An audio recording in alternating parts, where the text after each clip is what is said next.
ಕ್ಷೇತ್ರದಲ್ಲಿ ಸಾಧನೆ ಮಾಡಿದ ಗಣ್ಯರು, ಪ್ರತಿಭೆಗಳ ಅನಾವರಣ, ಪ್ರಸ್ತುತ ವಿದ್ಯಮಾನದ ಸಮಸ್ಯೆ, ವಿಮರ್ಶೆ, ಭರವಸೆ ಇವೆಲ್ಲದರ ಪ್ರತಿಬಿಂಬವೇ ನ್ಯೂಸ್ ಟೈಮ್ ಅತಿಥಿ ವಿಶೇಷ ಕಾರ್ಯಕ್ರಮಕ್ಕೆ ಸ್ವಾಗತ.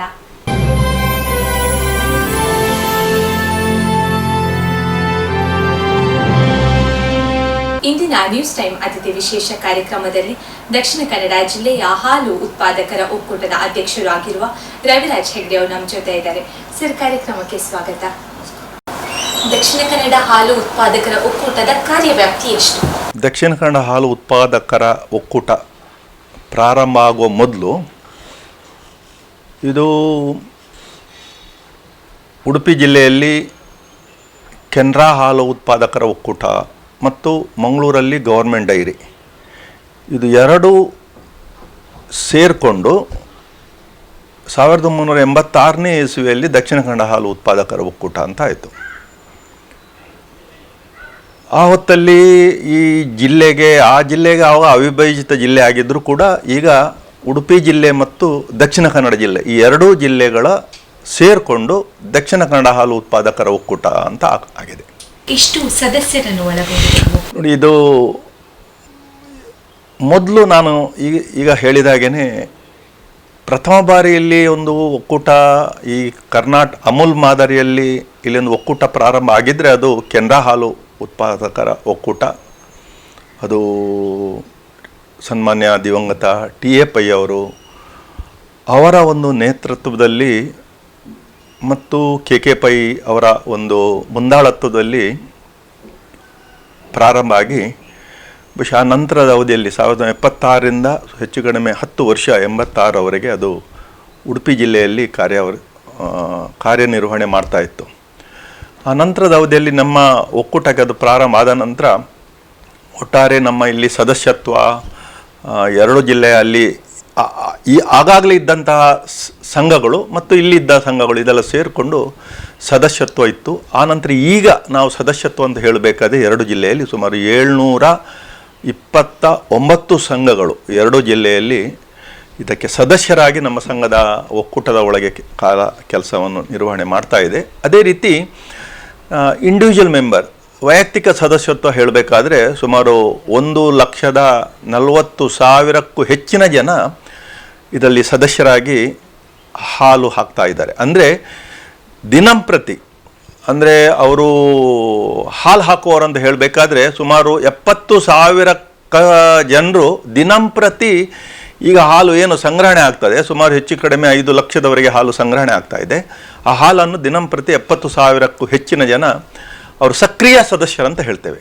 ಆ ಸಕ್ರಿಯ ಸದಸ್ಯರಿಂದ ಹಾಲು ಬರ್ತಾ ಇದೆ ಅಂತ ನಾನು ಹೇಳಲಿಕ್ಕೆ ಇಚ್ಛೆ ಪಡ್ತಾ ಇದ್ದೇನೆ. ನೀವು ಅಧ್ಯಕ್ಷರಾದ ಬಳಿಕ ಮತ್ತು 5 ವರ್ಷವನ್ನು ತೆಗೆದುಕೊಂಡ್ರೆ ಒಕ್ಕೂಟದ ಕಾರ್ಯ ಸಾಧನೆ ಬಗ್ಗೆ ಹೇಳ್ಬೋದು. ನೋಡಿ, ಒಂದು ಹಂತದಲ್ಲಿ ಈ ಎರಡು ಜಿಲ್ಲೆಯಲ್ಲಿ ಈ ಒಕ್ಕೂಟ ಪ್ರಾರಂಭ ಮಾಡೋ ಹೊತ್ತಲ್ಲಿ ಇಲ್ಲಿನ ಸರ್ವೆ ಮಾಡಿದ್ದು NDDB ಅವರು. NDDB ಅವರು ಸರ್ವೆ ಮಾಡುವಾಗ ಅವರು ಕೊಟ್ಟಂಥ ವರದಿ ಅಂತ ಹೇಳಿದರೆ ಇಲ್ಲಿ ಒಕ್ಕೂಟ ಮಾಡಲಿಕ್ಕೆ ವಾತಾವರಣ ಪ್ರಾಶಸ್ತ್ಯವಿಲ್ಲ, ಇಲ್ಲಿ ಹಾಲು ಕುಡಿಯೋರು ಜಾಸ್ತಿ, ಹಾಲು ಉತ್ಪಾದನೆ ಮಾಡುವವರು ಕಡಿಮೆ ಇದ್ದಾರೆ ಅಂತ ಹೇಳುವಂಥ ಅವರ ವರದಿ ಆಧಾರದ ಮೇಲೆ, ಅಂದರೆ ಇಲ್ಲಿ ಒಕ್ಕೂಟ ಪ್ರಾರಂಭ ಮಾಡೋದು ಬೇಡ ಅಂತ ಹೇಳುವ ರೀತಿಯ ಒಂದು ವರದಿ ಕೊಟ್ಟಿದ್ದರೂ ಕೂಡ ಆ ಸಂದರ್ಭದಲ್ಲಿ ಆಗಿನ ಸಹಕಾರಿಗಳು ಈ ಒಂದು ಸಂಸ್ಥೆಯನ್ನು ಪ್ರಾರಂಭ ಮಾಡಿ ಬಹುಶಃ ಅಲ್ಲಿ ಪ್ರಾರಂಭ ಆದಂಥ ಒಂದು ಹಾಲಿನ ಸಂಗ್ರಹಣೆ ಬರೇ ಒಂದು 8,000-10,000 ಲೀಟರ್ನಲ್ಲೇ ಹಾಲಿನ ಸಂಗ್ರಹಣೆಯೊಂದಿಗೆ ಒಕ್ಕೂಟ ಪ್ರಾರಂಭ ಆಗಿದೆ ಅಂತ ಕಾಣುತ್ತೆ. ನಾವು ನಿರ್ದೇಶನಾಗಿ ಬಂದ ನಂತರ ಒಂದು ಸಂದರ್ಭದಲ್ಲಿ ನಿರ್ದೇಶಕನಾಗಿ ಅಧ್ಯಕ್ಷನಾಗಿ ಹೇಳ್ತಾ ಇಲ್ಲ, ಬಂದ ನಂತರ ಒಂದು ಸಲ 50,000 ಹಾಲಿನ ಸಂಗ್ರಹಣೆ ಆಗಬೇಕಾದ್ರೆ ನಾವು ಮಂದರ್ತಿಯ ಮೇಳ ಆಟ ಉಂಟಲ್ಲ, ಅವರ ಬಯಲಾಟವನ್ನು ಮಾಡ್ತೇವೆ ಅಂತ ಹೇಳ್ಕೊಂಡು ಇಲ್ಲಿ ಹರಕೆ ಹೇಳ್ಕೊಂಡಿದ್ರು 50,000 ಹಾಲಿನ ಸಂಗ್ರಹಣೆ ಮಾಡಬೇಕಾದ್ರೆ. ಆ ರೀತಿ ಇದ್ದಂತಹ ಒಂದು ಪರಿಸ್ಥಿತಿಯಲ್ಲ ಒಕ್ಕೂಟ. ಅಂದರೆ ನಾವು ಟೋಟಲ್ ಆಗಿ ಬೇರೆ ಯೂನಿಯನ್ಗೆ ಹಾಲಿಗೆ ಡಿಪೆಂಡೆಂಟ್ ಆಗಿತ್ತು. ನಮ್ಮ ಇಂಟರ್ ಡೈರಿ ಹಾಸನ ಮೈಸೂರು ಹಾಲಿನಿಂದ ಹಾಲನ್ನು ತರಿಸ್ಕೊಂಡು ಇಲ್ಲಿಯ ಗ್ರಾಹಕರಿಗೆ ಹಾಲನ್ನು ಕೊಡ್ತಾ ಇದ್ದಂಥ ಒಂದು ಸಂದರ್ಭ. ಅದು ಈಗ ಸುಮಾರು 4-5 ವರ್ಷದಿಂದ ಪರಿಸ್ಥಿತಿ ಚಿತ್ರಣ ಬದಲಾವಣೆ ಆಗಿದೆ ಅಂತ ಹೇಳಬೇಕಾಗ್ತದೆ. ಈಗ ನಾವು ಹೇಳಬೇಕಾದ್ರೆ ನಮ್ಮ ಒಕ್ಕೂಟ ನಾವು ಸೆಲ್ಫ್ ಸಫಿಷಿಯನ್ಸಿ ಆಗಿದ್ದೇವೆ. ಬರೇ ಸೆಲ್ಫ್ ಸಫಿಷಿಯನ್ಸಿ ಅಷ್ಟೇ ಅಲ್ಲ, ಆ ರೀತಿಯಲ್ಲಿ ಇದ್ದಂಥ ಹಾಲು, ನಾನು ಹೇಳಿದೆ 50,000ಕ್ಕೆ ಹರಕೆ ಹೇಳಿದರೆ ಈಗ 5 ಲಕ್ಷದ ಹಾಲು ದಿನಂಪ್ರತಿ ಬರ್ತಾ ಇದೆ. ಈಗ ನಾವು ಬರೇ ಸೆಲ್ಫ್ ಸಫಿಷಿಯನ್ಸಿ ಅಲ್ಲ, 4-5 ವರ್ಷದಿಂದ ಹಾಲು ಹೆಚ್ಚುವರಿ ಹಾಲನ್ನು ಈಗ ನಾವು ಇವತ್ತು ಸಂಗ್ರಹಣೆ ಆಗ್ತಾ ಇದೆ.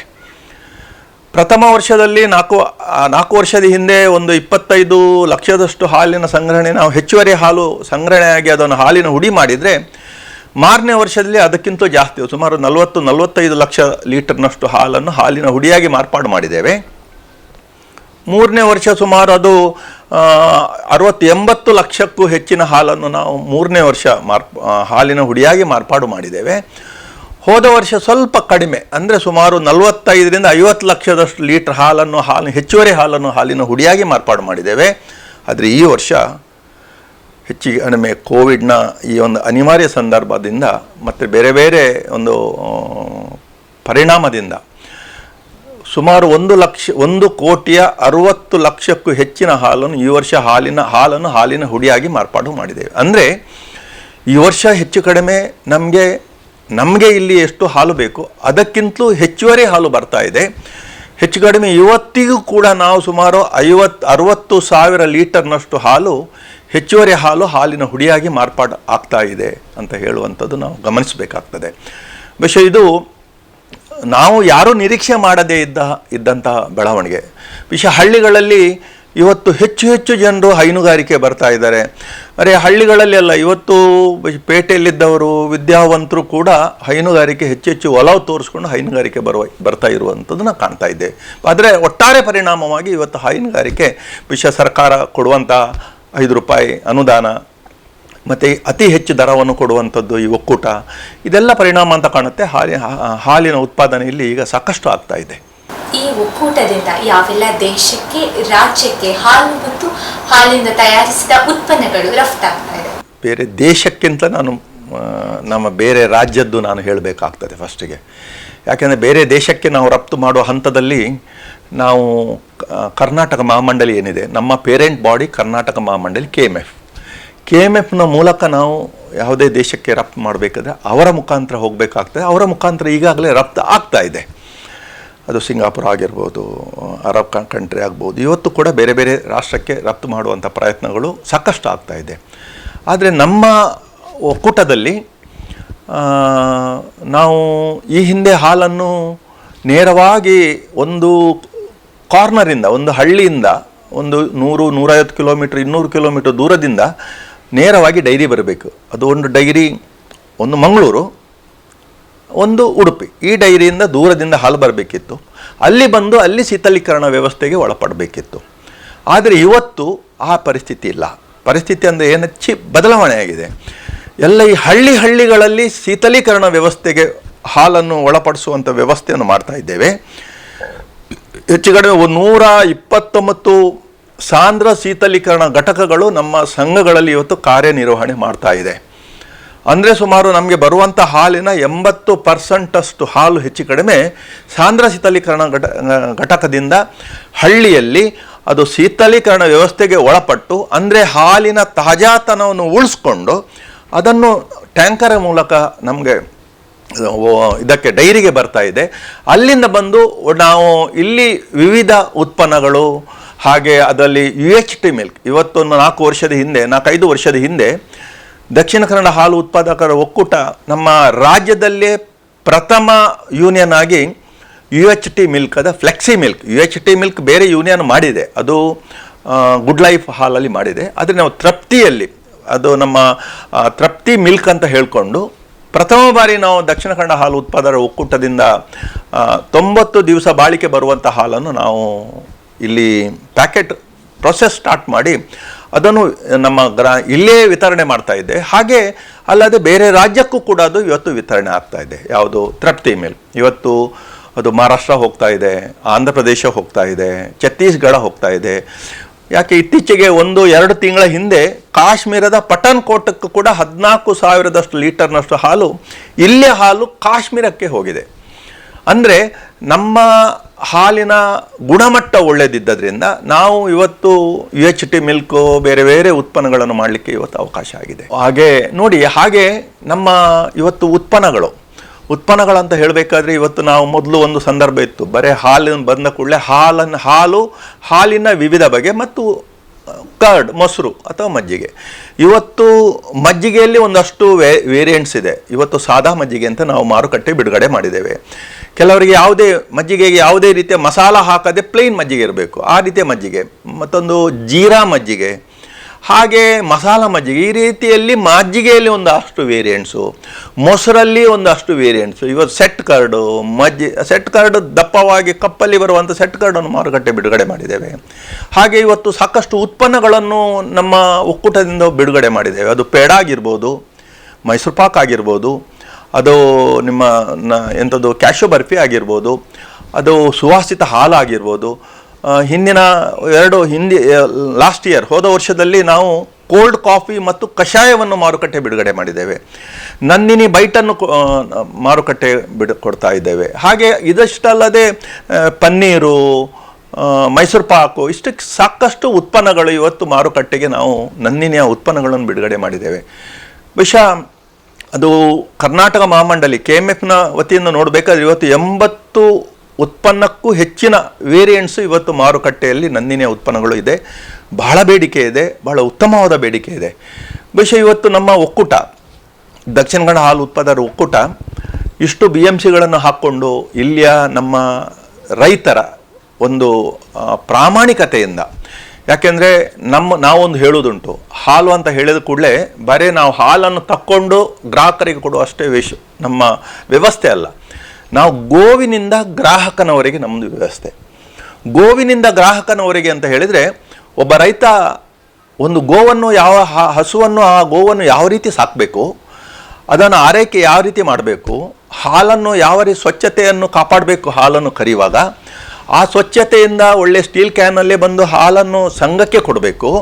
ಸಂಘದಲ್ಲಿ ಸಂಗ್ರಹಣೆ ಆದಂಥ ಹಾಲನ್ನು ನಾವು ಸ್ಟೀಲ್ ಕ್ಯಾನ್ಗಳಿಗೆ ಮೂಲಕನೇ ಅದನ್ನು BMCಗಳಿಗೆ ಅದನ್ನು ಸರಬರಾಜು ಮಾಡಬೇಕು. ಈ ರೀತಿಯಿಂದ ರೈತರ ಹಂತದಿಂದ ಗ್ರಾಹಕನ ಹಂತದವರೆಗೆ ಕೂಡ ಶುಚಿತ್ವದ ಬಗ್ಗೆ, ಗುಣಮಟ್ಟದ ಬಗ್ಗೆ ಈ ಒಕ್ಕೂಟ ಅತಿ ಹೆಚ್ಚಿನ ಪ್ರಾಶಸ್ತ್ಯವನ್ನು ನೀಡಿದೆ. ಆದ್ದರಿಂದ ಬಹುಶಃ ನಾವು ಮತ್ತು ಗುಣಮಟ್ಟದ ಮೇಲೆ ದರವನ್ನು ರೈತರಿಗೆ ಕೊಡೋದ್ರಿಂದ ಹಾಲಿಗೆ ನಾವು ಒಳ್ಳೆಯ ದರವನ್ನು ಇವತ್ತು ರಾಜ್ಯದಲ್ಲಿ 14 ಒಕ್ಕೂಟ ಇದೆ.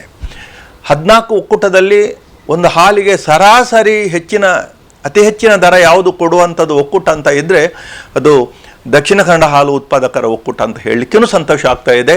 ಅದೇ ರೀತಿ ದಕ್ಷಿಣ ಕನ್ನಡ ಹಾಲು ಉತ್ಪಾದಕರ ಒಕ್ಕೂಟ ನಮ್ಮ ರಾಜ್ಯದಲ್ಲಿ ಇರುವಂಥ ಒಕ್ಕೂಟದಲ್ಲಿ ಗುಣಮಟ್ಟದ ಹಾಲಿನ ಸಂಗ್ರಹಣೆಯಲ್ಲಿ 1ನೇ ಸ್ಥಾನವನ್ನು ನಾವು ಕಾಪಾಡಿಕೊಂಡು ಬರ್ತಾ ಇದ್ದೇವೆ. ಬಹಳ ವರ್ಷದಿಂದ ಈ 1ನೇ ಸ್ಥಾನವಲ್ಲೂ ಕಾಪಾಡಿಕೊಂಡು ಬರ್ತಾ ಇದೆ ಅಂತ ಹೇಳಲಿಕ್ಕೂ ಸಂತೋಷ ಆಗ್ತಾ ಇದೆ. ವಿಷಯ ಇದಕ್ಕೆ ನಮ್ಮ ಹಿಂದಿನಿಂದ ಬಂದಂಥ ಅಧ್ಯಕ್ಷರುಗಳು, ನಮ್ಮ ನೌಕರರು, ನಮ್ಮ ಇದಕ್ಕೆ ಹೊಂದ್ಕೊಂಡಂಥ ಆಡಳಿತ ವರ್ಗ, ಸಿಬ್ಬಂದಿ ವರ್ಗ ಎಲ್ಲರ ಒಂದು ಸಹಕಾರ ಇದೆ. ಆದ್ದರಿಂದ ಈ ರೀತಿಯ ಒಂದು ಪರಿಣಾಮವನ್ನು ಇವರೆಲ್ಲ ಸಹಕಾರವನ್ನು ಪಡ್ಕೊಂಡಿದ್ದೇವೆ. ವಿಷಯ ಇತ್ತೀಚೆಗೆ ಮತ್ತೊಂದು ಹೇಳಬೇಕಂತ ಹೇಳಿದರೆ ಭಾಳ ಸಂತೋಷ ಆಗ್ತಾ ಇದೆ. ವಿಷಯ 2 ವರ್ಷದ ಹಿಂದೆ ನಮ್ಮ ರಾಷ್ಟ್ರ ಮಟ್ಟದಲ್ಲಿ NDDB ಅವರ ಮುಖಾಂತರ ನಾವು NDDBಯಲ್ಲಿ 1 ಲಕ್ಷದಿಂದ 5 ಲಕ್ಷದವರೆಗೆ ಹಾಲಿನ ಸಂಗ್ರಹಣೆ ಮಾಡುವಂಥ ಒಕ್ಕೂಟಗಳಲ್ಲಿ ನಾವು ಈ ರಾಷ್ಟ್ರ ಮಟ್ಟದಲ್ಲಿ 2ನೇ ಸ್ಥಾನವನ್ನು ಎಕ್ಸಲೆನ್ಸಿ ಅವಾರ್ಡನ್ನು ಪಡ್ಕೊಂಡಿದ್ದೇವೆ. ಅದು ಅಲ್ಲಿ ಒಂದು 100ಕ್ಕಿಂತ ಹೆಚ್ಚಿನ ಪ್ಯಾರಾಮೀಟರ್ನನ್ನು ಅವರ ಗಣನೆಗೆ ತೆಗೆದುಕೊಂಡು ಅದರಿಂದ ನಾವು ಆ ಪ್ರಶಸ್ತಿಯನ್ನು ಪಡ್ಕೊಂಡಿದ್ದೇವೆ. ಅದು ಹೇಳಲಿಕ್ಕೆ ಸಂತೋಷ ಆಗ್ತಾ ಇದೆ. ಹಾಗೆ ಇತ್ತೀಚೆಗೆ FSSC 22,000 ಅಂತ ಹೇಳುವಂಥ FSSC 22,000 ಅಂತ ಹೇಳುವಂಥ ಒಂದು ಸರ್ಟಿಫಿಕೇಟ್ ನಾವು ಕೂಡ ಪಡ್ಕೊಂಡಿದ್ದೇವೆ ಅಂತ ಹೇಳಲಿಕ್ಕೆ ಭಾಳ ಹೆಮ್ಮೆ ಆಗ್ತಾ ಇದೆ. ವಿಷಯ ಇದರಿಂದ ಏನಾಗಿದೆ ಅಂತ ಹೇಳಿದರೆ, ಈ ಸರ್ಟಿಫಿಕೇಟ್ ಪಡ್ಕೊಂಡದ್ರಿಂದ ನಾಳೆ ನಾವು ನಮ್ಮ ಈ ಒಕ್ಕೂಟದ ಉತ್ಪನ್ನ ಬೇರೆ ದೇಶಗಳಿಗೆ ರಫ್ತು ಮಾಡಬೇಕಾದ್ರೆ ವಿಷಯ ಈ ಒಂದು ಸರ್ಟಿಫಿಕೇಟ್ ಹೊಂದಿದ್ರೆ ಮಾತ್ರ ನಾವು ನಮ್ಮ ಉತ್ಪನ್ನಗಳನ್ನು ಬೇರೆ ದೇಶಕ್ಕೆ ರಫ್ತು ಮಾಡಲಿಕ್ಕೆ ಆಗ್ತದೆ. ಆದ್ದರಿಂದ ಈ ಕೆಲವು ದೇಶಕ್ಕೆ ಈ ರೀತಿಯ ಸರ್ಟಿಫಿಕೇಟ್ ಹೊಂದಿದ್ರೆ ಕೆಲವು ದೇಶಕ್ಕೆ ನಮ್ಮ ಉತ್ಪನ್ನಗಳನ್ನು ರಫ್ತು ಮಾಡಲಿಕ್ಕೆ ಅವಕಾಶ ಹೊಂದಿದೆ ಅಂತ ಹೇಳಲಿಕ್ಕೆ ನಮ್ಗೆ ಕೂಡ ಸಂತೋಷ ಆಗ್ತಾ ಇದೆ. ಹೈನುಗಾರಿಕೆ ಅಭಿವೃದ್ಧಿಗೆ ಈ ಒಕ್ಕೂಟ ಯಾವ ರೀತಿ ಸಹಾಯ ಮಾಡುತ್ತೆ? ಹೈನುಗಾರಿಕೆಯ ಒಂದು ಅಭಿವೃದ್ಧಿಗೋಸ್ಕರ ನಮ್ಮ ರೈತರಿಗೆ ಪ್ರತಿ ವರ್ಷ ಸಾಕಷ್ಟು ನಾವು ಉತ್ತೇಜನಕಾರಿಯಾದ ಒಂದು ಕಾರ್ಯಕ್ರಮಗಳನ್ನು ಹಮ್ಮಿಕೊಂಡಿದ್ದೇವೆ. ಒಂದು ಹಂತದಲ್ಲಿ ನಾವು ಮಿನಿ ಡೈರಿ ಯೋಜನೆ ಅಂತ ನಾವು ಘೋಷಣೆ ಮಾಡಿತ್ತು. ಯಾರದೇ ಒಬ್ಬ ರೈತ ಮಿನಿ ಡೈರಿ ಯೋಜನೆಯಲ್ಲಿ ಹಸುಗಳನ್ನು ಪಡ್ಕೊಳ್ಳೋದಿದ್ರೂ ಕೂಡ ಅವನಿಗೆ ಒಂದು ಹಸುವಿನ ಮೇಲೆ ಪಶು ಆಹಾರದ ರೀತಿಯಲ್ಲಿ ಅನುದಾನ ಕೊಡುವಂಥದ್ದು, ಆ ಹಸುವನ್ನು ಸಾಗಾಟ ಮಾಡುವಾಗ ಸಾಗಾಟ ವೆಚ್ಚ ಕೊಡುವಂಥದ್ದು, ಆ ಹಸುಗೆ ಬೇಕಾದಂತಹ ರಬ್ಬರ್ ಮ್ಯಾಟ್ ಬೇಕಾದರೆ ರಬ್ಬರ್ ಮ್ಯಾಟನ್ನು ಅನುದಾನದಲ್ಲಿ ಕೊಡುವಂಥದ್ದು.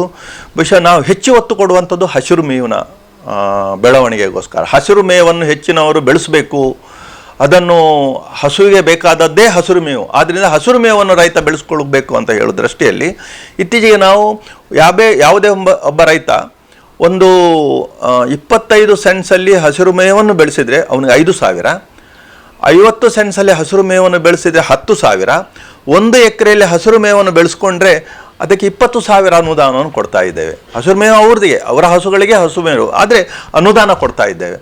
ಇವತ್ತು ಲವಣ ಮಿಶ್ರಣಕ್ಕೆ ಅನುದಾನವನ್ನು ಕೊಡ್ತಾ ಇದ್ದೇವೆ. ಯಾವುದೇ ಒಬ್ಬ ರೈತ ಗೋಬರ್ ಗ್ಯಾಸನ್ನು ಅಳವಡಿಸ್ಕೊಳ್ತೇನೆ ಅಂತ ಹೇಳಿದ್ರು ಗೋಬರ್ ಗ್ಯಾಸಿಗೆ ಅನುದಾನ ಕೊಡಲಿಕ್ಕೆ ಅವಕಾಶ ಇದೆ. ಹಾಗೆ ಅಜೋಲಾ ಪಿಟ್ಗಳನ್ನು ಮಾಡಿಕೊಳ್ಳುವಾಗ ಅದಕ್ಕೆ ಅನುದಾನ ಕೊಡಲಿಕ್ಕೆ ಅವಕಾಶ ಇದೆ. ಹಾಗೆ ಈ ಹಸಿರು ಮೇವನ್ನು ಬೆಳೆಸಿದಂಥ ಹಸಿರು ಮೇವನ್ನು ಹಸುಗಳಿಗೆ ಕಟ್ ಮಾಡಿ ಕೊಡಬೇಕು, ಚಾಪ್ ಕಟ್ಟರಿಗೆ ಅನುದಾನವನ್ನು ಕೊಡ್ತಾ ಇದ್ದೇವೆ. ಬಹುಶಃ ಈ ರೀತಿ ಇಷ್ಟೇ ಅನುದಾನ ಅಲ್ಲ, ಈ ವರ್ಷ ವಿಶೇಷವಾಗಿ ನಾವು ನಮ್ಮ ರೈತರಿಗೆ ಅವರ ಹಸುಗೆ ಇನ್ಸುರೆನ್ಸ್ನ ಒಂದು ಸ್ಕೀಮನ್ನು ಜಾರಿ ಮಾಡಿದ್ದೇವೆ. ಎಲ್ಲ ಹಸುಗಳು ಕೂಡ ಇನ್ಸುರೆನ್ಸ್ನನ್ನು ಹೊಂದ್ಕೊಳ್ಬೇಕು ಅಂತ ಹೇಳುವ ಇಚ್ಛೆಯಿಂದ ಸುಮಾರು 1,00,000 ಹಸುಗಳನ್ನು ಈ ಯೋಜನೆಯಲ್ಲಿ ಅಳವಡಿಸಿಕೊಳ್ಳಬೇಕು ಅಂತ ಹೇಳುವ ಇಚ್ಛೆಯಿಂದ ಈ ಯೋಜನೆ ಪ್ರಾರಂಭ ಮಾಡಿದ್ದೇವೆ. ಬಹುಶಃ ಇತ್ತೀಚಿನ ನಮಗೆ ವರದಿ ಬಂದಾಗ ಸುಮಾರು 40,000ರಿಂದ 45,000ದವರೆಗೆ ಹಸುಗಳನ್ನು ಈ ಯೋಜನೆಯಲ್ಲಿ ಅಳವಡಿಸಿಕೊಂಡಿದ್ದೇವೆ ಅಂತ ಹೇಳಿ ಸಂತೋಷ ಆಗ್ತಾ ಇದೆ. ಅಂದರೆ ಈ ಇನ್ಶೂರೆನ್ಸ್ನ ಪ್ರೀಮಿಯಂನ ಮೊತ್ತದಲ್ಲಿ 75% ಒಕ್ಕೂಟ ಕೊಡ್ತಾ ಇದೆ, 75% ಒಕ್ಕೂಟ ಕೊಡ್ತಾ ಇದೆ. ಬರೀ 25% ರೈತರು ಕೊಟ್ಟರೆ ಸರಿ. ಸೊ ಆದ್ದರಿಂದ ಒಬ್ಬ ರೈತರಿಗೆ ಬಹಳ ಇದು ಅನುಕೂಲ ಆಗ್ತಾ ಇದೆ. ಇವತ್ತೊಬ್ಬನು ಹಸು ಸತ್ತು ಹೋದರೆ ಅವನಿಗೆ ಕನಿಷ್ಠ 30,000ದಿಂದ 1,00,000ದವರೆಗೆ ಬೆಲೆ ಬಾಳುವಂಥ ಹಸುಗಳಿವೆ. ಸೊ ಅವನಿಗೆ ಒಂದು ಹಸು ಸತ್ತು ಹೋದ ಕೂಡಲೇ ಅವನಿಗೆ ದೊಡ್ಡ ಒಂದು ಆರ್ಥಿಕ ಹೊರೆ ಬೀಳೋದ್ರಿಂದ ಬಹುಶಃ ಈ ರೀತಿಯ ವಿಮಾ ಯೋಜನೆಯಿಂದ ಇವತ್ತು ಹೆಚ್ಚಿನ ರೈತರಿಗೆ ಅನುಕೂಲ ಆಗಿದೆ. ಇಷ್ಟೆಲ್ಲ ಇವತ್ತು ನಮ್ಮ ಒಕ್ಕೂಟದಲ್ಲಿ ರೈತರ ಕಲ್ಯಾಣ ಟ್ರಸ್ಟ್ ಅಂತ ಒಂದು ಮಾಡಿದ್ದೇವೆ. ಆ ರೈತರ ಕಲ್ಯಾಣ ಟ್ರಸ್ಟಲ್ಲಿ ಕೂಡ ಹಸುಗಳು ಸತ್ತಾಗ ಅಥವಾ ಯಾರದೇ ಒಬ್ಬ ಸದಸ್ಯ ಅವರಿಗೆ ಏನಾದರೂ ವೈದ್ಯಕೀಯ ವೆಚ್ಚ, ಒಂದು ಗುರುತರವಾದ ಕಾಯಿಲೆಯಲ್ಲಿ ಬಳಲಿದ್ರೆ ಅದರ ವೈದ್ಯಕೀಯ ವೆಚ್ಚ ಕೊಡುವಂಥದ್ದು, ಅಥವಾ ಅವನು ಸತ್ತು ಹೋದರೆ ಅವನಿಗೆ ಪರಿಹಾರ ಕೊಡುವಂಥದ್ದು, ಇಂಥ ಸಾಕಷ್ಟು ಯೋಜನೆಗಳು ಇವತ್ತು ಒಕ್ಕೂಟದಲ್ಲಿ ಹಮ್ಮಿಕೊಂಡು ಅದಕ್ಕೆ ಕೋಟ್ಯಾಂತರ ರೂಪಾಯಿ ಖರ್ಚು ವೆಚ್ಚಗಳನ್ನು ಇವತ್ತು ನಾವು ರೈತರಿಗೋಸ್ಕರ ಮಾಡ್ತಾ ಇದ್ದೇವೆ. ಕೊರೋನಾದ ವಿಚಾರದ ಬಗ್ಗೆ ಮಾತಾಡೋದಾದ್ರೆ ಲಾಕ್ಡೌನ್ ವೇಳೆ ಈ ಒಕ್ಕೂಟದ ಮೇಲೆ ಯಾವ ರೀತಿ ಪರಿಣಾಮ ಬೀರಿದೆ? ಕೊರೋನಾದ್ದು ಅಂತ ಹೇಳಿದರೆ ನಮ್ಗೆ ಈಗಲೂ ಕೂಡ ಬೆವರು ಬರ್ತಾ ಇದೆ.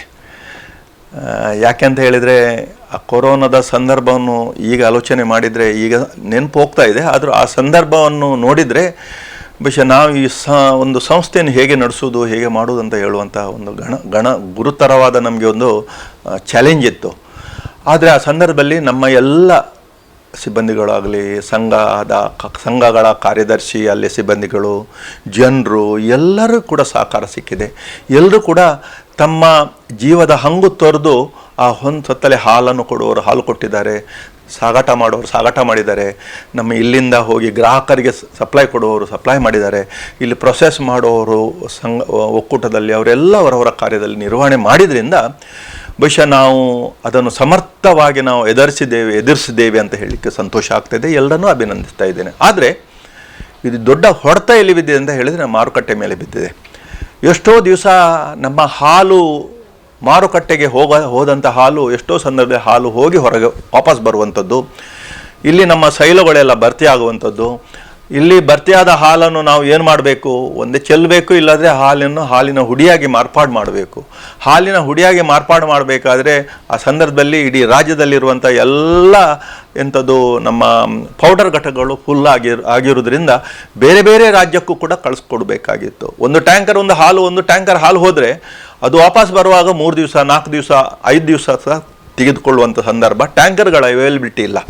ಸೊ ಈ ಸಂದರ್ಭದಲ್ಲಿ ಬಹಳ ತ್ರಾಸವಾಗಿದೆ, ಬಹಳ ಕಷ್ಟವಾಗಿದೆ. ಅನಿವಾರ್ಯ ಸಂದರ್ಭ ಬಂದಾಗ ಬಹುಶಃ ನಾವಿಲ್ಲಿ 1.5 ದಿವಸ ಹಾಲಿನ ಸಂಗ್ರಹಣೆಯನ್ನು ಬಂದ್ ಮಾಡಬೇಕಾಯಿತು. ಇದು ನೋವಿನ ವಿಚಾರ. ಅದು ನಮ್ಮ ಸದಸ್ಯರು, ನಮ್ಮ ಎಲ್ಲ ನಮಗೆ ಇದು ನಮ್ಮ ಸಂಘದ ಅವರು ಕೂಡ ಇದಕ್ಕೆ ಸಹಕಾರ ಮಾಡಿದ್ದಾರೆ. ಬಹುಶಃ ಇದರಿಂದ ಒಟ್ಟಾರೆಯಾಗಿ ನನಗೆ ಇವತ್ತಿನ ನಾನು ಗಣನೆಗೆ ತೆಗೆದುಕೊಂಡ್ರೆ ಒಂದು 15% ಅಷ್ಟು ಮಾರುಕಟ್ಟೆ ನನಗೆ ಕುಸಿತವಾಗಿದೆ. ಈ ಕೊರೋನಾ ಸಂದರ್ಭದಲ್ಲಿ ಈಗ ಮಾರುಕಟ್ಟೆ ಚಿಗುರ್ತಾ ಇದೆ. ಒಟ್ಟು 10-15% ಮಾರುಕಟ್ಟೆ ಕುಸಿತ ಆದ್ರಿಂದ ಹಾಲಿನ ಕನ್ವರ್ಷನ್ ಜಾಸ್ತಿ ಆಗಿದೆ. ಕನ್ವರ್ಷನ್ ಜಾಸ್ತಿ ಆದ್ರಿಂದ ಏನಾಯ್ತು ಅಂತ ಹೇಳಿದರೆ, ಇವತ್ತು ಹೋದ ವರ್ಷ 1 kg ಹಾಲಿನ ಹುಡಿಗೆ 260-280 ದರ ಇದ್ದರೆ, ಈ ವರ್ಷ 1 kg ಹಾಲಿನ ಹುಡಿಗೆ 190ರಿಂದ 200 ಇದೆ. ಅಂದರೆ ಇವತ್ತು ನಾವು 1 ಲೀಟ್ರ್ ಹಾಲನ್ನು ಹಾಲಿನ ಹುಡಿಯಾಗಿ ಮಾರ್ಪಾಡು ಮಾಡುವಾಗ ನಮಗೆ ಸುಮಾರು 1 ಲೀಟ್ರ್ ಮೇಲೆ 10 ರೂಪಾಯಿ 15 ಪೈಸಾ ನಷ್ಟವನ್ನು ಹೊಂದ್ತಾ ಇದ್ದೇವೆ. ಬಹುಶಃ ಈ ಒಂದು ಅನಿವಾರ್ಯ ಸಂದರ್ಭದಲ್ಲಿ, ಅಂದರೆ ಒಕ್ಕೂಟ ಒಂದು ಹಂತದಲ್ಲಿ 9 ಕೋಟಿಯಷ್ಟು ನಷ್ಟವನ್ನು ಕ್ರೋಢೀಕರಣ ಆದಾಗ ನಮಗೆ ಯಾವುದೇ ದಾರಿ ಕಾಣದೆ ರೈತರಿಗೆ ಸ್ವಲ್ಪ ಬೆಲೆ ಉಂಟಲ್ಲ, ದರವನ್ನು ಕಡಿಮೆ ಮಾಡಿದ್ದೇವೆ. ಅದು ಬೇರೆ ಯೂನಿಯನ್ಗೆ ಕಂಪೇರ್ ಮಾಡಿದರೆ ನಮ್ಮದು ಏನೂ ಅಲ್ಲ. ಈಗ ಬೇರೆ ಯೂನಿಯನ್ ನಮ್ಮದು ನೋಡಿದರೆ, ನಾನು ಇವತ್ತು ಕೂಡ 3 ರೂಪಾಯಿಂದ 5 ರೂಪಾಯಿ ದರ ಇವತ್ತು ನಾವು ರೈತರಿಗೆ ಹೆಚ್ಚುವರಿ ಕೊಡ್ತಾ ಇದ್ದೇವೆ. ಆದರೆ ನಾವು ಕೂಡ ಈ ಯೂನಿಯನ್ನಲ್ಲಿ ಕೂಡ ಒಂದು ದರವನ್ನು ಕಡಿಮೆ ಮಾಡುವಂತಹ ಒಂದು ಸಂದರ್ಭ ಬಂತು ಅಂತ ಹೇಳುವಂಥ ನೋವಿದೆ. ವಿಷಯ ಅದರಿಂದ ಇವತ್ತಿಗೆ ನಾನು ನೋಡಿದರೆ ಈಗ ಒಂದು 2 ತಿಂಗಳಿಂದ ಸ್ವಲ್ಪ ಲಾಭದ ಅಂಶ ಬಂದದ್ರಿಂದ ಇವತ್ತು ಕೂಡ ಒಂದು 5 ಕೋಟಿ 6 ಕೋಟಿಯಷ್ಟು ನಷ್ಟದಲ್ಲಿದ್ದೇವೆ. ನನಗೆ ಧೈರ್ಯ ಇದೆ, ಮುಂದಿನ ಒಂದು 2-3 ತಿಂಗಳಲ್ಲಿ ನಷ್ಟವನ್ನು ಒಂದು ಸರಿ ಮಾಡಿಕೊಂಡು ಲಾಭಕ್ಕೆ ಬರಬಹುದು ಅಂತ ಹೇಳುವಂಥ ಧೈರ್ಯದಲ್ಲಿದ್ದೇವೆ. ಅದರಿಂದ ಇನ್ನೂ ಪುನಃ ರೈತರ ಕಿಸೆಗೆ ಕೈ ಹಾಕಲಿಕ್ಕೆ ಹೋಗಿಲ್ಲ. ಅದರಿಂದ ಇದನ್ನೇ ನಾವು ಮೇಂಟೈನ್ ಮಾಡ್ತಾ ಇದ್ದೇವೆ. ಒಕ್ಕೂಟ ಯಾವಾಗ ಒಂದು ಸ್ಥಿತಿಗೆ ಬಂದ ಮೇಲೆ ರೈತರಿಗೆ ಹಾಲಿಗೆ ದರ ಜಾಸ್ತಿ ಮಾಡಬೇಕಂತ ಹೇಳುವಂಥ ಇರಾದೆ ಇದೆ. ನಂದಿನಿ ಆನ್ ವೀಲ್ ಅದರ ವಿಶೇಷತೆ ಬಗ್ಗೆ ಇದುವರೆಗೆ ನಮ್ಮ ಪ್ರಾಡಕ್ಟ್ ಅಂತ ಹೇಳಿದರೆ ಎಲ್ಲ ನಂದಿನಿ ಡೀಲರ್ಗಳು, ನಮ್ಮ ಫ್ರ್ಯಾಂಚೈಸಿಗಳು ಮತ್ತು ನಮ್ಮ ಪಾರ್ಲರ್ಗಳು, ಇಲ್ಲಿ ಮಾತ್ರ ಅವೈಲೇಬಿಲಿಟಿ ಇರುವಂತಹ ಒಂದು ಸನ್ನಿವೇಶ. ಇವತ್ತು ಸಾಕಷ್ಟು ನಂದಿನಿಯ ಪ್ರಾಡಕ್ಟ್ಗಳಿದೆ. ಈ ಎಲ್ಲ ಪ್ರಾಡಕ್ಟ್ಗಳು ಇದು ಬಿಟ್ಟು ಬೇರೆ ಎಲ್ಲಿ ಸಿಕ್ಕುವುದಿಲ್ಲ. ಆದ್ದರಿಂದ ಎಷ್ಟೋ ಜನರ ಗ್ರಾಹಕರು ಇವತ್ತು ನಂದಿನಿಯ ಗ್ರಾಹಕರು ನಿಮ್ಮ ಉತ್ಪನ್ನ ಬಹಳ ಚೆನ್ನಾಗಿದೆ, ಬಹಳ ಒಳ್ಳೆಯದಿದೆ, ನಮ್ಗೆ ಸಿಗುವುದಿಲ್ಲ ಅಂತ ಹೇಳುವಂತಹ ಕೆಲವರದ ಕೊರಗು ಇದೆ. ಬಹುಶಃ ಇದನ್ನು ಈ ಕೊರಗನ್ನು ಸ್ವಲ್ಪ ನಿವಾರಣೆ ಮಾಡಬೇಕು ಅಂತ ಹೇಳುವಂಥ ದೃಷ್ಟಿಯಲ್ಲಿ ಇವತ್ತು ನಂದಿನಿ ಆನ್ ವೀಲ್ಸ್ ಅಂತ ಹೇಳ್ಕೊಂಡು 2 ನಂದಿನಿಯ ವಾಹನಗಳನ್ನು, ಒಂದು ದಕ್ಷಿಣ ಕನ್ನಡ ಜಿಲ್ಲೆಯಲ್ಲಿ, ಒಂದು ಉಡುಪಿ ಜಿಲ್ಲೆಯಲ್ಲಿ, ಹೀಗೆ 2 ವಾಹನವನ್ನು ನಾವು ನಂದಿನಿ ಆನ್ ವೀಲ್ಸಲ್ಲಿ ಬಿಟ್ಟಿದ್ದೇವೆ. ಬಹುಶಃ ಈ ವಾಹನ ಎಲ್ಲಿ ಅವಶ್ಯಕತೆ ಇದೆ, ಗ್ರಾಹಕರ ಅವಶ್ಯಕತೆ ಇದ್ದಲ್ಲಿ ಹೋಗಿ ನಮ್ಮ ಉತ್ಪನ್ನಗಳನ್ನು, ನಮ್ಮ ಹಳ್ಳಿಯಲ್ಲಿ ನಮ್ಮ ರೈತರು ಉತ್ಪಾದನೆ ಮಾಡಿದಂಥ ಹಾಲಿನ ಉತ್ಪಾದನೆಗಳನ್ನು ಹಳ್ಳಿಯಲ್ಲಿ ಪುನಃ ಮಾರುವಂಥದ್ದು, ಅಥವಾ ಒಳ್ಳೆಯ ಕಾರ್ಯಕ್ರಮಗಳು, ಬರೀ ಎಲ್ಲ ಇದಕ್ಕೆ ಕಳಿಸ್ಕೊಳ್ಳಿಕ್ಕೆ ಆಗೋದಿಲ್ಲ. ಒಳ್ಳೆಯ ಒಂದು ಕಾರ್ಯಕ್ರಮ ಎಲ್ಲದಿದ್ದರೆ ಅಲ್ಲಿ ನಮ್ಮ ಯಾರದ ಬೇಡಿಕೆ ಬಂದರೆ ಅಲ್ಲಿ ಹೋಗಿ ನಾವು ನಂದಿನಿಯ ಉತ್ಪನ್ನದ ಪರಿಚಯ ಮಾಡುವಂಥ ವ್ಯವಸ್ಥೆಯನ್ನು ನಂದಿನಿ ಆನ್ ವೀಲ್ಸ್ ಅಂತ ಏನು ಮಾಡಿದ್ದೇವೆ, ಅದರಿಂದ ನಾವು ಇತ್ತೀಚೆಗೆ ಮಾಡ್ತಾ ಇದ್ದೇವೆ. ಇವತ್ತು ಕೆಲವರಿಗೆ ಬಹಳ ಸಂತೋಷ ಆಗ್ತಾ ಇದೆ. ನಂದಿನಿಯ ಒಂದು ವ್ಯವಸ್ಥೆಯಲ್ಲಿ ಈ ರೀತಿಯ ಒಂದು ವಾಹನದಲ್ಲಿ ಅವರ ಡೋರ್ ಸ್ಟೆಪ್ ಬಂದು, ಈಗ ಮಹಾಸಭೆ ಒಂದು ದೊಡ್ಡ ಸಂಘದ ಮಹಾಸಭೆ ಆಗುವಾಗ ಸಂಘ ಅಂತ ಹೇಳುವಾಗ ಅದು ಸಹಕಾರಿ ವ್ಯವಸ್ಥೆ.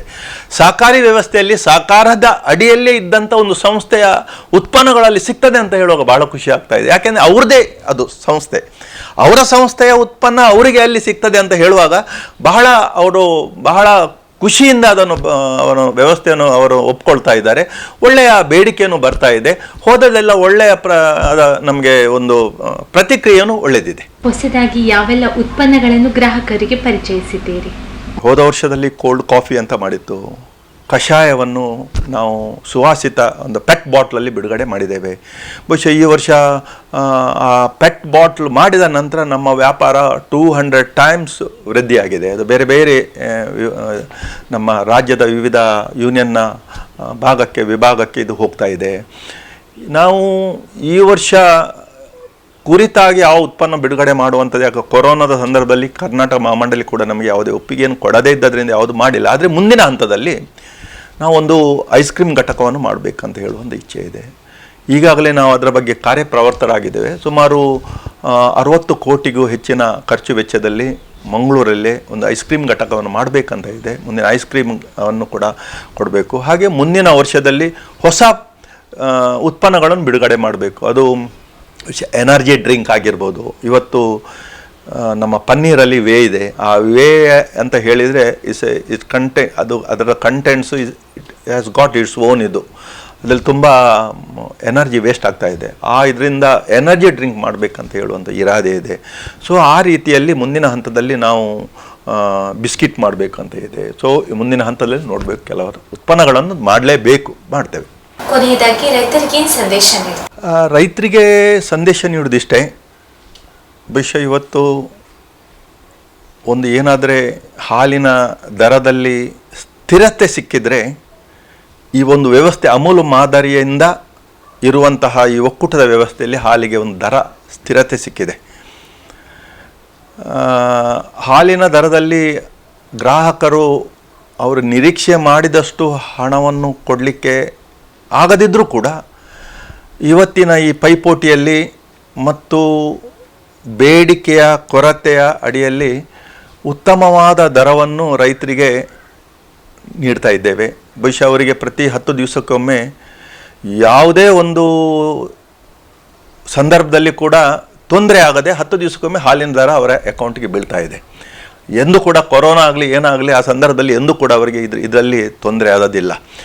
ಆದ್ದರಿಂದ ಅವರ ಹೈನುಗಾರಿಕೆಯನ್ನು ಮಾಡುವಾಗ ಬಹುಶಃ ಇವತ್ತು ತುಂಬ ಖರ್ಚು ವೆಚ್ಚಗಳನ್ನು ಕಡಿಮೆ ಮಾಡಿಕೊಂಡು, ಇವತ್ತು ಹೈನುಗಾರಿಕೆ ಕೆಲವರು ಅದು ಖರ್ಚು ವೆಚ್ಚ ನೋಡೋದಿಲ್ಲ.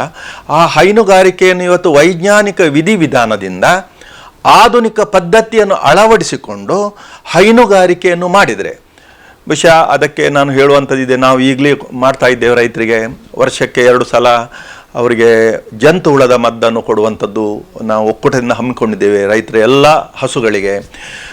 ಅದೇ ರೀತಿ ಕಾಲುಬಾಯಿ ಜ್ವರ ಬಾರದಿದ್ದಾಗೆಲ್ಲ ಹಾಕ್ಕೊಳ್ಳುವಂಥದ್ದು, ಇಂಥದ್ದೆಲ್ಲ ಪ್ರಿಕಾಷನ್ ಪಡ್ಕೊಂಡು ಮತ್ತೆ ವರ್ಷಕ್ಕೆ ಒಂದು ವರ್ಷಕ್ಕೆ ಒಂದು ಕರುವನ್ನು ಹೊಂದ್ಕೊಳ್ಬೇಕು ಅಂತ ಹೇಳ್ತೇವೆ.